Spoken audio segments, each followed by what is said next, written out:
Sisters, let us get closer to Allah. Dear sisters, let us learn of Rasulullah. Dear sisters, let's make the future bright. Dear sisters, mothers, daughters and wives.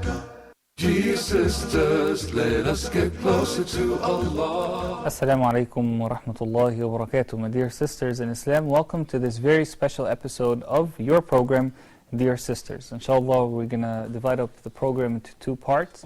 The first part, we're going to talk about an issue that is relevant to our sisters. And in the second half of the program, inshallah, we're going to answer some of the questions we've been receiving from you through our email and through Facebook, inshallah. So allow me to take a moment to welcome my guest on this program, Sheikh Ibrahim Zidan. Assalamu alaikum wa rahmatullahi wa barakatuh. Wa alaikum assalam wa rahmatullahi wa barakatuh. How are you doing this afternoon? Alhamdulillah. Alhamdulillah Rabbil Alameen. I'm glad, alhamdulillah, that we're bringing our sisters new episodes of this program, inshallah, so that they can benefit more with the ta'ala. Alhamdulillah Rabbil Alameen. Alright, so let's begin with a very, very important issue. A lot of the Muslim youth, even those who do, alhamdulillah Rabbil Alameen, become religious later when they grow up, lacked the foundation, the Islamic foundation. So it was by the will of Allah subhanahu wa ta'ala that they were guided when they became older. But when they were younger, they didn't have the correct foundation in order to actually push them and to actually guide them in that way without going through the struggle of being on the wrong path and then coming back on the straight path. And that of course leads us to the importance of the role of the mother, not only as someone who provides food, who provides drink, who provides clothing, who provides the basic necessities of life to her children, but someone who actually provides Islamic knowledge. And obviously we have to say in the beginning that in order for that to happen, she herself has to gain knowledge. So let's begin by talking about what are the things that a Muslim woman should know from her deen for herself, and also in order to be qualified, in order to really be a mother, not just someone who feeds the children, but someone who's actually a mother who her main mission is to teach them the deen of Allah subhanahu wa ta'ala. Alhamdulillah wa salatu wa salam ala Rasulullah. It's such an essential issue here, because this is something that we suffer as generations after generations. If the mother is not qualified, if the parents are not teaching the children, the upbringing of the human being is something that is so important, and without the knowledge of the deen of Islam, then we see the outcome that we suffer from all over the world. So the mother, before she's a mother, she needs to educate herself. Basically, when she's a child, it's the responsibility of her parents. If you have a son or a daughter, look ahead of what their future will be by the will of Allah subhanahu wa ta'ala. This young boy will be a father, responsible, he might be a leader somewhere. And the same thing for the girl. So what are you as a parent preparing them to be a leader in the society, or any society, to be an effective person, to have at least a family? This is the smallest unit that a person can lead. And would they be benefiting to the generations to come or not? And this can be in the balance of the good deeds of the parents or the balance of the bad deeds. So such an investment that needs to be done in all levels. So if we talk about the case of someone got married and she didn't have the knowledge, just for the fact that she is married, she needs to gain knowledge. She needs to understand what's being a Muslim. What is the necessary knowledge that she needs to have, because she needs to be there for her husband, and she needs to raise her children according to the knowledge that she has. People just raise their children based on culture, what they have been raised with, certain meanings and values. This is not something that it should be acceptable in the deen of Islam. We need to educate ourselves and teach others the knowledge of the deen of Islam. And the knowledge of the deen of Islam is the Quran, the Sunnah, the way of the Sahaba radiallahu anhum, the early generations of Islam. The most important thing, matters of belief, matters of aqidah. What do we believe in? The story of, or the verses about Luqman, for example, when he said to his son, advising him, this is something that can be a guideline for us. The first thing that he said to his son, لا تشرك بالله, do not associate partners with Allah. Our job as parents, especially and also for the mothers, is to teach the children what is right and what is wrong. This is basically the most important task, to keep on repeating it over and over again, to get them used to what is right, they'll grow up, the truth will be easy for them. They don't have to go through so much struggle. And for them to be able, once they grow up, they will be able to differentiate between what is right and what is falsehood. This can never be attained by just being raised, whatever different types of upbringing, has to be based on the Quran and the Sunnah. So the television cannot raise a child to know what's right and what's That's wrong? the worst environment that a person can be raised. Just kids are, parents sometimes, just to have a peace of mind, they let the children raised by the children, by the television. Yes, and when we say television, we're talking about non-Islamic channels, you Right. know, that have many ideas. Some of them are good, but most of them Right. are bad. Right, definitely. And that's why we have to play that role as parents and to teach them. You know the story, for example, of the boy and the sorcerer and the king. Although the boy was subjected to the sorcerer, which is falsehood, right? But the rahib, right, the monk, he was teaching him what is right. So the boy was in a difficult situation, but teaching him what is right was a mean for him to save himself from the falsehood that he was receiving from the sorcerer, and that saved him by the will of Allah subhanahu wa ta'ala. So sometimes maybe when we look at our environments nowadays, it resembles the both environments. Our children sometimes they are, they're there with the falsehood. So we need to educate them, and we should remember that story, because once they know what is right and what is wrong, this can be a mean for them to be helped and to be guided. Inshallah, bismillah. When we talk practically speaking, what should a mother equip herself with in order to be, again, qualified to be able to teach her children later on? Right. Specifically speaking, I mean, we want detailed examples, inshallah. For sisters, it's one of the sad things is that you won't find in many communities that are well knowledgeable sisters that can teach sisters. They always go to the masjid, and there's the imam of the masjid having a day for the sisters or whatever.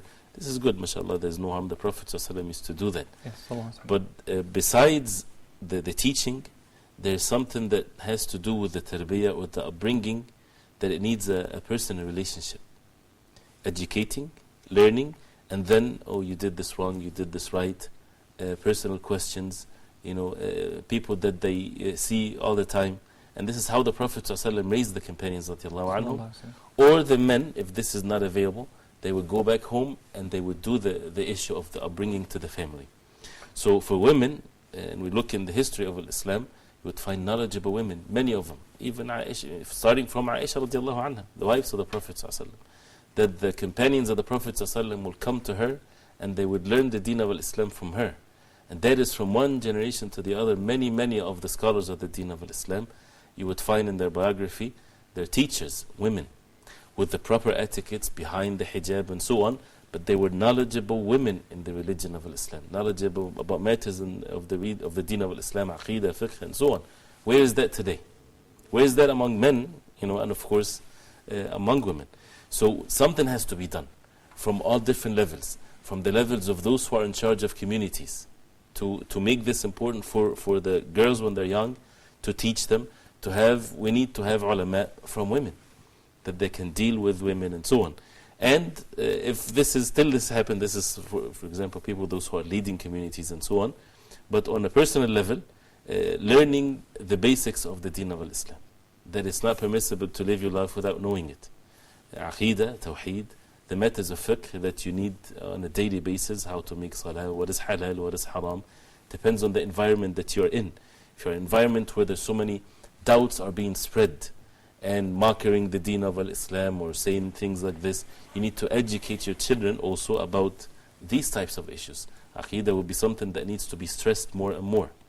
So curriculums has to be done. People have to take the efforts, and it's easy by the will of Allah, and we can talk about it in details, inshallah. Inshallah, I mean, what would it be, like when we talk about curriculums, what would we be speaking about specifically? A person starting with, for example, Aqidah, and with Aqidah comes the Tawheed and matters of fiqh, right?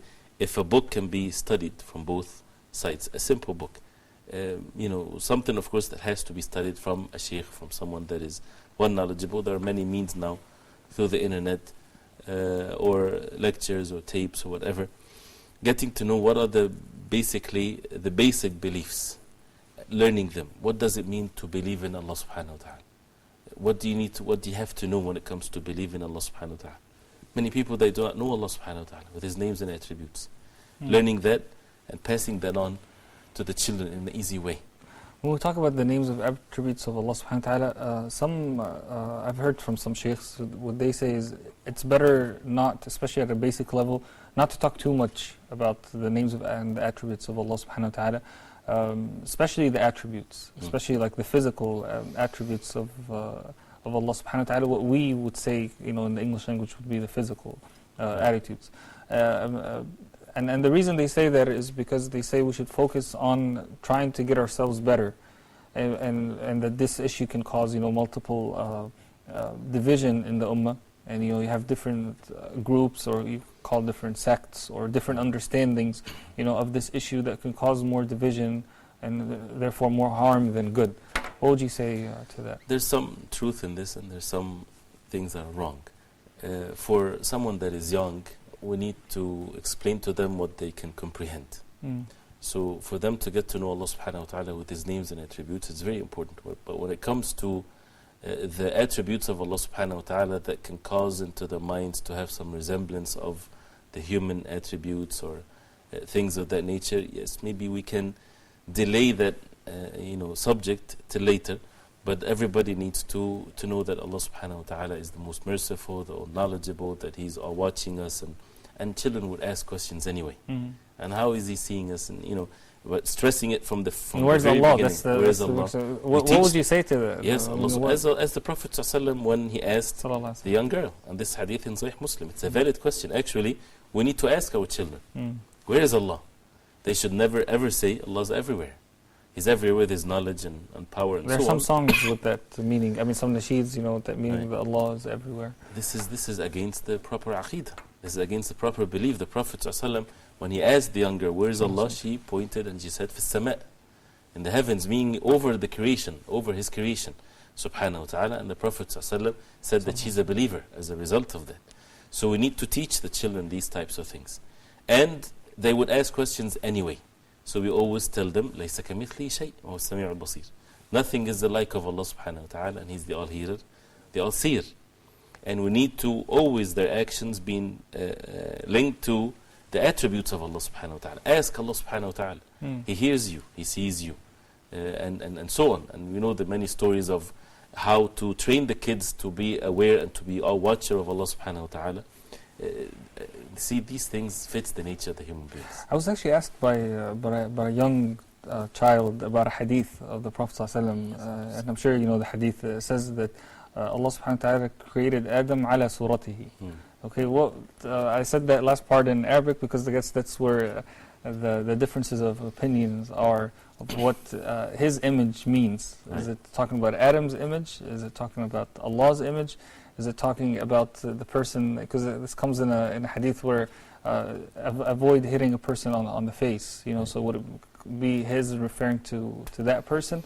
Your thoughts about that? Right. It's all the different meanings. They have some valid understanding and beliefs in it. Whether that Adam alayhi salam was created on his own image, which is the image of Adam alayhi salam, or some of the attributes of Adam, as far as the attribute itself, without getting into the details of it. When we say attributes, are we talking about physical attributes? Physical attributes. Because we're saying the word surah, which means image. Right. Yeah. But not in specific and every single detail and every single physical part of the human body.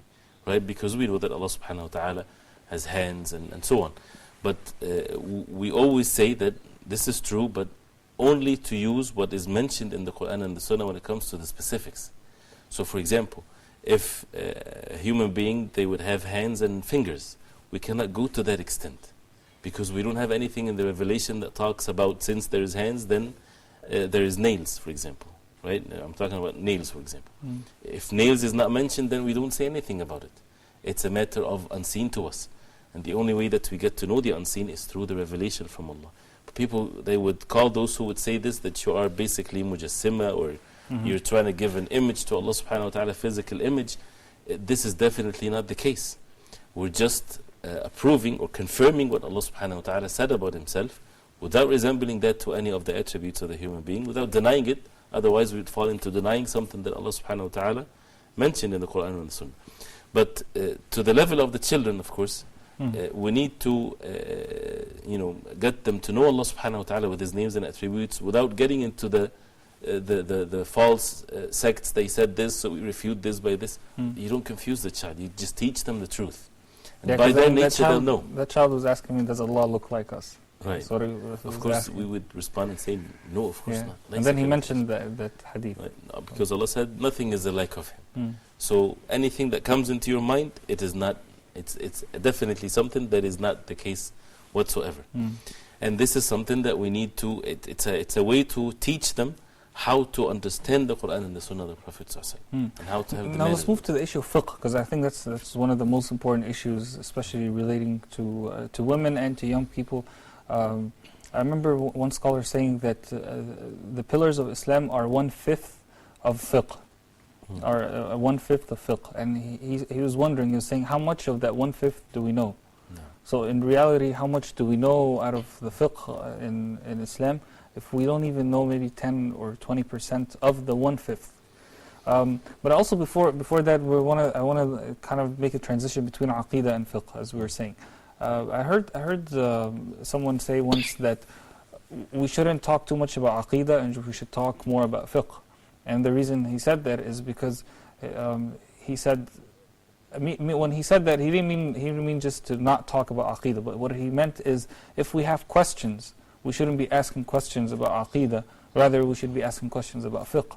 And his reasoning was that when Allah subhanahu wa ta'ala in the Quran mentions the word yas'alunaka, they ask you, he says, I believe 13 times, according to what he said, and he said all of them were relating to fiqh.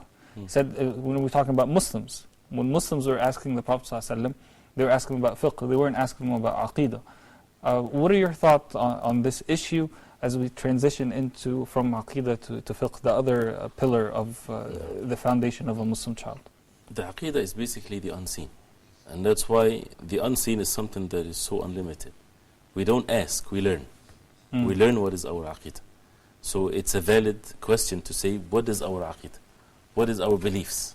So you get to learn that, one issue after the other, from the Quran and the Sunnah of the Prophet ﷺ. Yes. But to ask about something that is so vast and so unlimited, in that context, maybe this is not the good way, but we need to, definitely, this is the most important thing.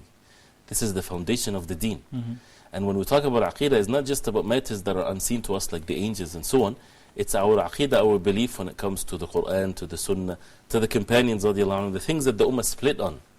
How can we protect our children and ourselves from disbelievers' beliefs and from the beliefs of those who are deviants? What is our belief when it comes to the companions of the Allah? Can that be left like this? It's a matter of belief because it's mentioned in the Quran. So we raise them to love. So it's not a matter of politics, as It's some people say. It's not a matter of history. Aqidah. Right? It's not matters of history even. It's a matter of aqidah because it's mentioned in the Quran that Allah is pleased with them and they are pleased with Him. So we have to raise the children to love the companions of the Allah. This is one of the ways of them to get closer to Allah subhanahu wa ta'ala. And this is in the books of aqidah. And many issues, the issues of matters of tawheed, the oneness of worship of Allah subhanahu wa ta'ala. What does that mean? Yes. The thing that the Prophet ﷺ, they fought against the people of Quraysh and they fought against the Prophet ﷺ when they believed in Allah subhanahu wa ta'ala, that He is the creator, the sustainer. But why then they were called disbelievers? Because they would take intercessors, seeking their intercession between them and Allah subhanahu wa ta'ala. Images of pious people, righteous people and so on. That's why we need to teach the children the tawheed and even shirk. When we teach matters of fiqh, which is definitely important, Yes. We teach them how to do salah and what the things that negates the salah. We teach them how to make wudu and what the things that breaks the wudu. The same thing, what are the things that breaks one's Islam, that negates one's tawheed?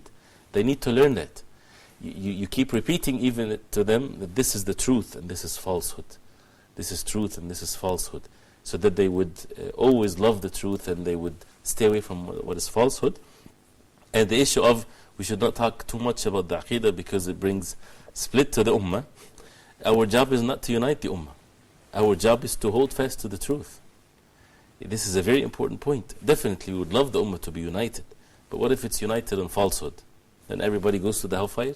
This is not a goal. The goal is to be holding fast to the truth. And to unite everybody on the truth So we need to define the truth. We need to hold fast to the truth. We need to educate ourselves and teach others what the truth is, so that they would unite around the truth. So, Jazakallah khair, barakallahu feek. So now let's move on to fiqh. What specifically, when it comes to fiqh, should we be teaching our children, and how young should we start? when we talk about teaching the necessary knowledge that every Muslim is supposed to know, we know that the most important deed after the Tawheed is the Salah. So how to perform the Salah? And that's why when we see the orders of the chapters and the books of fiqh, it starts with the Tahara, purity, how to make wudu, how to purify ourselves, what are the impurities, what are the manners and the etiquettes to enter the bathroom, and so on, and then how to make our Salah. And when we teach matters of fiqh, even very small and details about this, we teach it with aqidah, that we're doing this because this is what Allah subhanahu wa ta'ala wants from us. And this is the way of the Prophet sallallahu alayhi wa sallam. So they're always linked to this, with the ikhlas, the sincerity, and following the way of the Prophet alayhi salatu wasalam. Not that I would say to my child, I would teach you the salah according to Al-Imam Abi Hanifa or Imam Al-Shafi'i. This is not how to teach the children, right? You can teach them the way of, or the opinion of Imam Hanifa, Imam Shafi'i, and so on, but you are raising them that this is the way of the Prophet sallallahu alaihi wasallam, according to the best of my knowledge. Because the Prophet sallallahu alaihi wasallam said, "Sallu kama ra'aytumuni usalli." Pray in the same manner that you saw me pray. The same way. Why this is halal? Why we eat this? Why we can't eat this? Because Allah subhanahu wa ta'ala is the most merciful. And He owns us. He's the creator of the heavens and the earth. And we need to have that submission. It's not just about because this is good and this is evil, it makes us sick and so on. What if it doesn't make, I could say many people are eating it, it doesn't make them sick. Yes. It's deen. It's about the pleasure of Allah subhanahu wa ta'ala, and we are nothing but servants of Allah subhanahu wa ta'ala. Yes, and I think there's one very important point when it comes to fiqh that I think even as adults we fall into it, and correct me if I'm wrong on this, but even that we should even begin with children and let them know from the beginning that this is the issue. Now here's the issue. For example, if someone does the prayer correctly, a parent would tell him, your prayer is accepted. They wouldn't tell him your prayer is sahih, for example. Okay, that your prayer is correct. What would be the difference between saying to your child, or talking to children now, that your prayer is accepted and your prayer is correct, and what would be the correct one to say? Accepted, it's something that is unseen to us. We don't know. And that's why Allah subhanahu wa ta'ala says, إِنَّمَا يَتَقَبَّلُ اللَّهُ مِنَ الْمُتَّقِينَ. Allah accepts those who have taqwa. So we need to teach them these meanings, that your salah is physical, and more importantly, something that is inward, something that your heart has to be with devotion and with sincerity and the fear of Allah and so on. And we remind them of the hadith of the Prophet ﷺ, that some of you would finish the salah and only 1/10 of the reward is given, 1/9, 1/8, and so on, according to how much devotion and concentration that a person would have. So teaching it this way, and teaching them that if you do the physical actions in the proper way, your salah is valid, meaning you don't have to repeat it. You don't have to make another rak'ah and make sujood sahwa, for example. The physical part of it. But as far as being accepted or not, this is unseen to us, and that's why we have to be on our guards till the moment of death. So that's why after we finish the salah, we ask Allah subhanahu wa ta'ala for forgiveness because of the deficiencies that we do. So to say that it's accepted like this, it's basically going into the unseen and seeing basically behind what we see with our own eyes, whether the prayer is accepted or not. Alhamdulillah. Alright, so an issue relating to prayer. Obviously, we should teach our children to come with us when they're young, to come pray, for example, with their dad at the Salatul Jum'ah, or if the sister is going to the masjid, to take her children with her. As long as, of course, preferably that they don't make noise. But when children do get older, we're talking about maybe 12 or 13, some parents complain that they would go pray Salatul Jum'ah and their child would refuse to come to Jum'ah with them. Saying, for example, either it's not important, or the more likely reason is I slept really late last night and I can't come to Jum'ah. And I see this even in Muslim countries. I see more fathers in the masjid than children, even during Salatul Jum'ah. I'm not talking about other prayers. I'm I'm talking about even during Salat al-Jum'ah. I mean, if we think about it mathematically, each one of these men has maybe at least 2 or 3 boys, and maybe a couple of young girls. Where are those, especially those who are adolescents or those who have reached the age of puberty? Wallahi, it works with being or teaching the children early on. 7 years old is the age where the child is to be ordered to make the salah. And when they're 7 years old, they're not rebellious. They don't refuse. They love it so much. Yes, and you can give them candy too if they go. Right. And actually, you only have even to do anything. They love it so much that they be with their father or whatever. They're still on the correct fitrah. Right. So once they're 7, even before 7 years old, you'd find it imitating, but you don't tell them anything. Before they're 7 years old, you need to prepare them mentally. That you're now about to reach an age where the Prophet ﷺ said that you're supposed to pray all the prayers. The men in the household, if they don't go to the masjid, then how would we expect the children to go to the masjid? Yes. So if you were satisfied with not going to the masjid as a human being, individually living alone, it's your own fault, something between you and Allah subhanahu wa ta'ala. But once you have a family and you have children, then your, forgive me, the evilness would go beyond just yourself. You are raising the child to undermine the salah. It's not that important. That our life is more, you wake them up for school and you make sure that they would not miss this whatsoever. But when it's time for the Fajr salah, he slept late, this and that. What does that tell the child?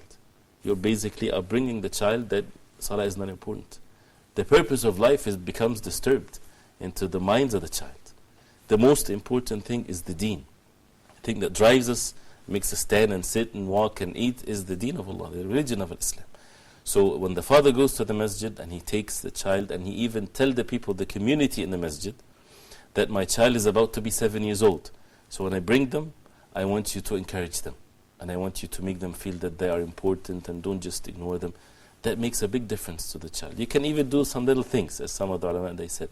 Buy them a watch when they're 7 years old, right? Because now you need to know the time and for the salah and so on. Even testing the child after taking them to the masjid for some time, you tell them, for example, let's not go to the masjid for Isha prayer today, and see what his response will be. You say, oh, that's fine, I have to listen to my father, or he would say, this is the deen of Allah and I cannot, because you've been teaching them that all the time. So say this is what we're supposed to do. Once they're 10 years old, where the punishment is supposed to be there, if they neglect their salah, you won't have to punish, because it becomes part of their system. SubhanAllah, when we think about this issue, we're thinking really to develop them in order to become servants of Allah, not just a follower of his dad, because that's what the people previous to Islam used to do. They just said we are following our fathers. Right. It's a very important point. Why? Because this is basically the upbringing. We need to upbring children that they would be slaves of Allah subhanahu wa ta'ala. Their obedience to Allah is unconditioned whatsoever. That's why you test this. Of course, part of the deen of Allah that they are obedient to the parents. But what if the parents are ordering them to do something that is haram? There's no obedience to the creation and the disobedience of the Creator. Right. And that's what we need to basically clean and make sure that the children are raised with this matter so clear to them. And we would encourage them. Sometimes even when it comes to lying, and many of the children they lie, for example, you will be upset more that they lie, more than the fact that they did something wrong. Yes, they lie to you. Right. Then they did something wrong. SubhanAllah. We're going to take a short break, inshallah. We'll come back. We want to talk about more of teaching them the pillars of Islam, especially the issue of zakah and the issue of fasting, for example, at a young age. The issue of Hajj, we'll also talk about it, but I think at most Islamic schools, they teach them that already. So, my dear brothers and sisters, we're going to take a short break, inshallah. When we come back, we're going to talk a little bit more about this issue, and then we'll take some of your questions that we've been receiving through Facebook and our email as well, inshallah. Stay with us. Sisters, let us get closer to Allah. Peace, sisters, let us learn of Rasulullah.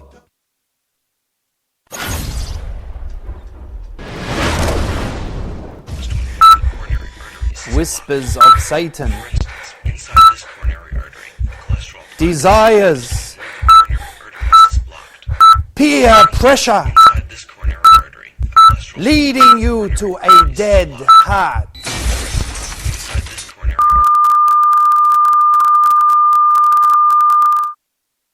but there is a way out.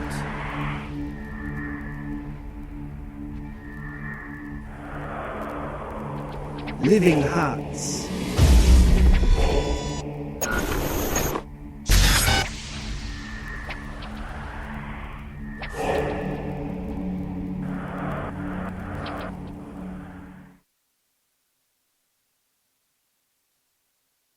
Dear sisters, let us get closer to Allah.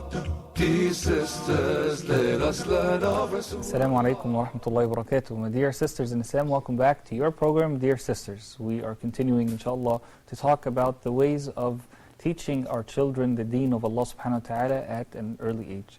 And Sheikh Ibrahim, before the break, we talked in detail about how to teach them salah early and some of the challenges that you may face later if you don't teach them salah earlier. Let's talk a little bit. Obviously, this is a subject that needs a lot of discussion. We have just a few minutes to talk more about this issue, and then we want to go to the many questions that we've been receiving from our sisters. What should we do when it comes to teaching them, for example, the issue of zakah? In a broader sense, not just only zakatul mal, but the idea of giving in general and sharing with those who are less fortunate. It's something that we talk about it all the time in front of them, and by our own actions. And action speaks louder, of course. So when the child with the father or the mother, they see that this is part of their household, that they always giving. And the concept of giving is not just giving money, it's giving time, giving from one's effort and energy and status and everything. And saying that to the children, that we're giving not because people are in need, but we're giving because this is what Allah subhanahu wa ta'ala wants from us to do. Because Allah subhanahu wa ta'ala is the owner of all things. And He's the one that ordered us to give, and there's something obligatory and something that is optional. So, and always make them very close to the religious meanings of things, not the physical things. When you give, Allah subhanahu wa ta'ala will replace. Yes. Allah will bless you wealth. You're seeking the rewards in the hereafter. We're not seeking it in this life. And you keep on repeating this with your actions, definitely this would be of an effect, raising generous human beings. And subhanAllah, there are multiple ways of giving, and I think as a parent, we should be creative, I think. Right. I'll give you a suggestion and tell me if this is Islamically correct or not, okay? You have to be practical. Many parents, they not only allow their kids to celebrate their birthdays, but they encourage them and they provide gifts for them and things like that on their birthday. Would it be okay to try something different? Maybe not on the day of their birthday, but around the time that their birthday is in, to tell them, okay, Allah subhanahu wa ta'ala has blessed you, with more time on this earth. Instead, look at your friend such and such. He's celebrating his birthday, and his parents are giving him gifts, and they're having a big party and everything. Ask him, imagine how much that costs, and he throws out a number, maybe $200 or $300 for the event. Tell him, well, how about we take these $200 or $300 and give it to poor people? Would that be something okay? If it's something that comes up as the child feels that he is in need of something like this because he sees others doing it. But if it doesn't exist, we should not, bring even the subject up. We just raise them that this does not exist, and we make many good occasions in their life.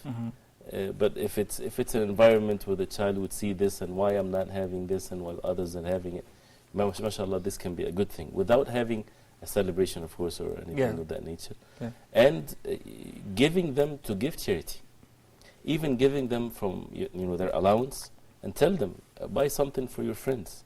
It's cool. Be generous, right? And it's a balance. Instead of just telling them to waste or to just take the money and get rid of it, you have to teach them how to save and how to be generous and how to give others, and always seek the rewards from Allah subhanahu wa ta'ala. You're not doing that for a return from them. You're doing it for the sake of Allah subhanahu wa ta'ala alone.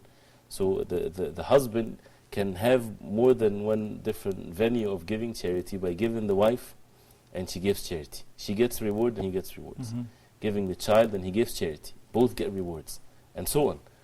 So this is one of the ways to be done. And teaching them how to, for example, zakah and why the wisdom behind it and so on. Okay, let me ask you a kind of a silly question, but I think that it's important. Are you able to predict, or are there certain indications or signs that your child will later on in life become one of the miserly types of people, and then he will become a miser? And how can you solve that if there is such a way to to find that out? Human beings are by nature, they are, they love for themselves. To acquire and not to give. That's right. وَإِنَّهُ لِحُبِّ الْخَيْرِ لَشَدِيدٌ. Mm. They love al-khayr, and as Ibn Abbas said, wealth. And you see that in the child when they're so young. It's my toy, it's my thing. So it's something that you have to do to encourage them to do otherwise. So you can sense that, of course, one child different than the other. So that's why upbringing, it's not an easy thing. It's a, I don't want to say a full-time job. It's a 24 hours job, and that's why people, when they belittle such a thing, and the mother, for example, she can go out and work and neglect the children, and they're raised by daycares or television. Who's going to teach them these values? And it's not something that you'd give a lecture. You would say it to the child, "Come, I would just teach you some upbringing values." No, it's something that you would teach, you would talk, and you would do actions, and you would go out of your way to implant that in them. Like you said, we have to be creative. Right. Because children will get bored. If it's, it's lecture time now, and then every single time it's a lecture, or every single time it's a game, you'll even get used to that, and and it won't make a difference for them if you're going to give them a reward. Right. So I guess we have to be creative in the ways. And as you said, subhanAllah, I really love what you said. It's not a full-time job, because what we know is a full-time job is 5 days a week, 8 hours a day.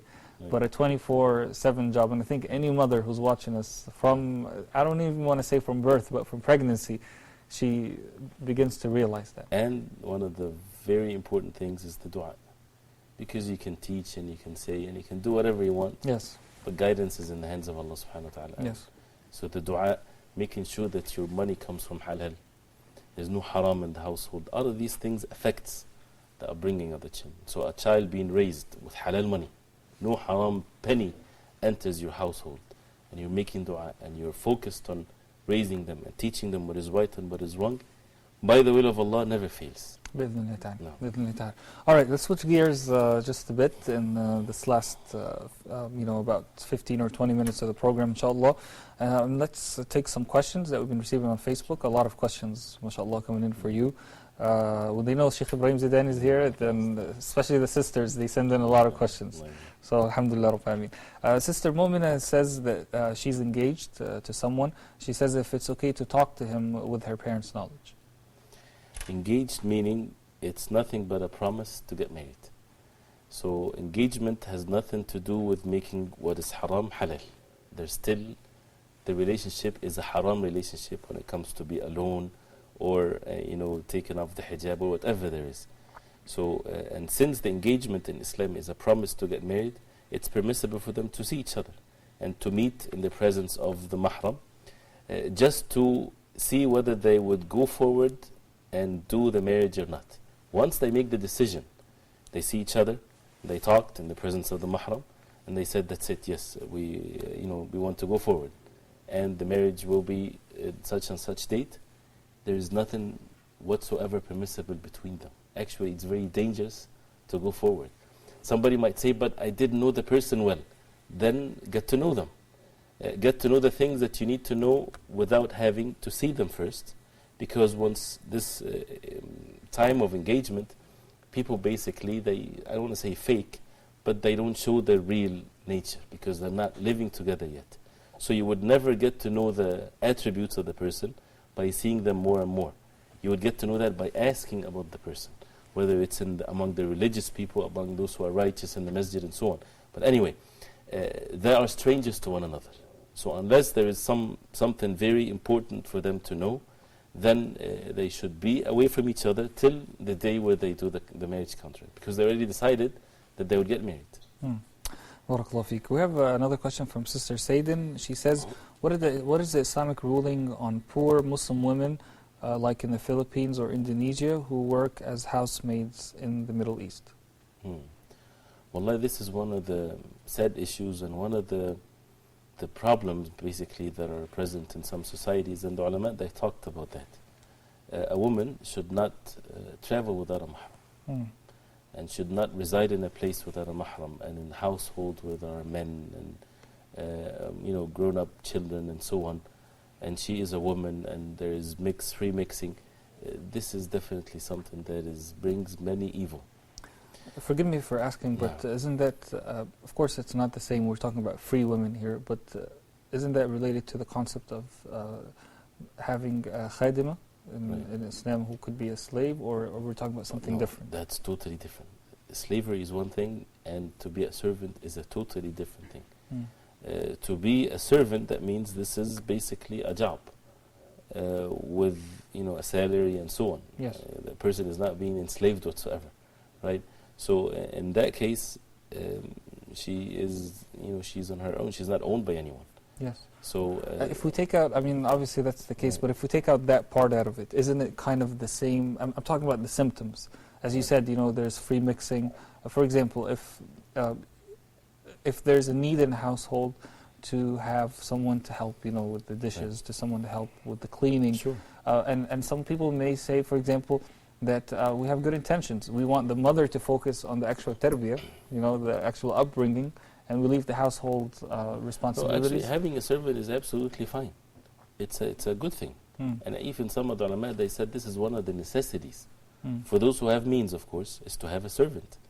Because if a person has the means, and having a servant would allow the person to do more productive things, and it helps basically the servant to helping them financially and so on, but without committing sins, right? So if we create the environment where women are with the women and they're not intermingling with the men and so on, that's fine. But anything that would lead to what is haram, that's something that has to be avoided. And these poor women, it's our job actually as Muslims. Why would we allow a poor woman to do something haram or to travel far away to just earn some money? Where is the Muslims? Where are the responsibilities of the Muslims? This is one of the downfalls as a result of people withholding the zakah. It's the responsibility of the community. This is how the deen of Islam gives the rights of the people in any society that they're in. A Muslim woman should be dignified and honored. She doesn't have to work. She doesn't have to earn money for herself. It's the responsibility of the Muslims to provide for her. And she would stay in whatever level she's in and to be provided for, so that she would take care of whatever other responsibilities for her. So practically speaking, what should the sisters do? I mean, I'm going to be honest with you. I know there's quite a few sisters who are working in the Middle East and they're watching Huda TV, and they're working as as maids in houses. Obviously, they're the ones who speak English because they come from different parts of the world where English is spoken. For example, the Philippines, Indonesia, Nigeria, Uganda, and they come and they live in Middle Eastern households. Of course, there are many success stories. I remember actually about a month ago, we had a sister call in and she accepted Islam, who was a maid at someone's house in the UAE, I believe. But what advice would you give them specifically as they're watching us? To fear Allah subhanahu wa ta'ala, not to commit sins. Put your trust in Allah subhanahu wa ta'ala that sustenance and provisions is in the hands of Allah. You don't have to commit sins to gain that. And I'm not saying that the job in itself is not permissible. I'm saying what comes with the job. So if that is to be avoided, then definitely there's no harm. So trying to do the proper environment with the proper people. Some people, if they are righteous and so on, they would create the proper environment. So she would be serving only in whatever, protecting her from away from free mixing and so on. But the issue of traveling and of residing in a foreign country, would their situation be a situation of necessity then, since they're not traveling for something that's optional? For example, Hajj would be optional for a person who doesn't have a mahram. Meaning, when I say optional, meaning it's not a requirement. Allah subhanahu wa ta'ala will not make a requirement for a person who's unable to do so. Or for Umrah, for example, which is optional. Or for leisure activities. We're talking about someone who's traveling for necessity, maybe because out of the very little money that they're making, it's a lot of money back home, and it helps, for example, a sick mother or a sick husband who's unable to work. And like you said, maybe they live in a non-Muslim land. That's majority non-Muslims. They come originally from that country. So there's not that zakah environment, and maybe they live in a Muslim country where the zakah has not been implemented, Allah musta'an, as in most places in the world. Wallahi, with this, because each environment is different, each case is unique, the advice is, if they should be concerned, and they should ask the people of knowledge in that community that they are in. They know better the reality of the society and so on, and they can even find means of help to them. And at all cases, never commit sins. That people should be steadfast and fear Allah subhanahu wa ta'ala, and they're already there, they're already present in the place. Then go ask the people of knowledge in that community, in that environment, and maybe there might be ways, if they are involved in some form of things that is not according to the deen of Islam, then they should avoid it. How to avoid it, how to implement what is right, I think the people of knowledge in the environment that they live in is more applicable in this. Jazakallah khairan. Sister Hafsa, she's asking if it's allowed to say Merry Christmas to a Christian friend, and obviously she's Muslim. Right. We as Muslims, we are ordered to, whatever things in our heart, things we say with our tongues, things we do with the different parts of our bodies, all according to what Allah subhanahu wa ta'ala wants from us. We cannot say something that it's against our belief. Pleasing others just to please them, this is not a goal in our life, but to please them with the truth. So what does it mean to say Merry Christmas? Right? We have to be honest and truthful. So celebrating something that is against our belief, right? Imagine someone is celebrating something to say bad things about the Prophet ﷺ, for example. Should we tell them, happy holiday for that? Of course not. The same thing, Isa alayhi salam, the son of Mary, he was not crucified. This is what we believe. And Allah subhanahu wa ta'ala raised them. So for someone to believe other than this, it's not something that we should congratulate them for such a thing. We don't do anything. We're not going to harm them either, right? But we don't say anything. This is against our belief. Yes. And people respect that, basically. We're not saying anything bad, we're not saying anything evil to them. But when it comes to matters of religion, there is matters of aqidah and belief that we have to draw the line. And to be kind to others, somebody would say, but you people become rude like this. And Islam always orders us to be kind and so on. We forget all kindness except in the day when there is Christmas. Where's the rest of the year? You say this to your neighbors, to your someone that works with you. Where are you the whole year? Why don't you get them a gift every week, right? Without any reason. I just like to give you a gift, yes. Right?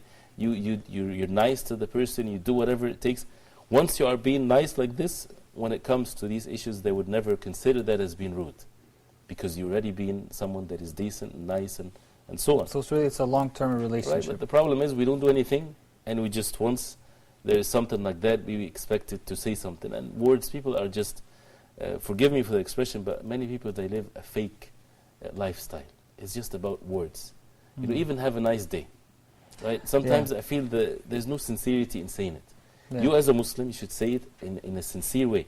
You really mean it when you say to someone, have a nice day. Not just because your job is in customer service and you want to make money out of this. No, in Islam we have to be truthful. And we need to have this sincerity towards others. So being honest with ourselves, we do not say such a thing, but at the same time we are kind to others throughout the whole entire year, but without having to do anything with matters of religion or undermining the principles of the deen of Islam. Barakallahu feek. Another sister, she's asking about wearing t-shirts, even maybe at home, that have cartoons on them, and would it be a problem for her to pray in such attire? Well, if the image or the picture is of something that if it's blown in life, it will have life, then it's not permissible.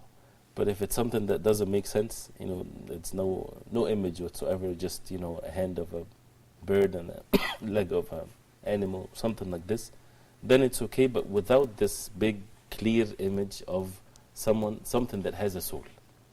So cartoon images, it's one of the tricky issues. Some cartoon images are images of human beings, but they look funny, right? But if it's a cartoon image that you don't know this is an animal or a human being, something does not exist in life, it's tricky, it's better to avoid it. But it's totally different than something that a human being or an animal is clearly a picture of that. That should be avoided. A person should not pray in such a thing. And then what if a person does pray? Would that in any way invalidate the prayer? No, the salah is valid, but this is not permissible. Takes away from Jazakallah the khair. wudu of the salah. Barakallah feek. We have a lot of questions from sisters. This question is actually asked by a brother, but in reference to sisters. He says in the country that he's in, and he's talking about a country that there's a Muslim majority. He says that the sisters do dress, but part of their chest is showing. Not showing as in it's outlined, but actually showing. Flesh is showing. So he's asking, what should be the advice to them? This is definitely not permissible. The hijab for women is to be covered from head to toe, and this is definitely a part where it's not permissible whatsoever to be uncovered. And the ayah in the Quran is clearly stating that يُدْنِينَ عَلَيْهِنَّ مِنْ جَلَابِيبِهِنَّ, that they would bring down from their jilbab, and the word khimar is mentioned also. So it is haram, it is not permissible. People need to be advised. Many people, maybe they do not know the ruling. And is this closer to the hijab? I mean, not the hijab, but the dress style of the women of Jahiliyyah, where they used to show a part of the chest. Right. Actually, like they would be dressed and they would show part of the Actually, as is mentioned in the tafsir of the ayah, that they would show the neck. The neck. Not even part of the chest. So, and that was considered to be the attire of the Jahiliyyah that Islam came in to correct. How about today's attire? Right. It's a very sad thing, and that's why when some women, they need to be convinced that this is causing harm for them to. They're nice people. They care about people in their country and so on. Yes. They don't think that this is causing harm to men, for example, and they would say men should lower their gaze. Of course, the harm is something that is very clear, but isn't it enough that Allah subhanahu wa ta'ala orders, and we're supposed to submit ourselves to the orders of Allah, whether you know the wisdom or not? It's enough for you as a Muslim to obey Allah subhanahu wa ta'ala and having the good expectations that this is for your own goodness and for the goodness of the society in large, because you are causing so much harm to your religion and the religion of others, that sins are being committed in an extended way. And this is the reality of the human beings. And Allah subhanahu wa ta'ala is the most merciful. So it's enough for us to know that this is the orders of Allah and to submit ourselves and to seek the pleasure of Allah subhanahu wa ta'ala. Jazakallah khairan. It's very useful today, and at the same time also entertaining, especially when we talk about the questions. We get to go everywhere. We get to answer questions in multiple latitudes. So may Allah subhanahu wa ta'ala reward you for your knowledge and your time. Barakallah feek. Jazakallah khairan. My dear brothers and sisters, especially my dear sisters, thank you so much for being with us in this past hour on your program, Dear Sisters. Inshallah, we hope to see you again in a future episode. Jazakumullah khairan. Wassalamu alaikum wa rahmatullahi wa barakatuh. Dear sisters, let us get closer to Allah. Dear sisters, let us learn of Rasulullah. Dear sisters, let's make the future bright. Dear sisters, mothers, daughters, and wives.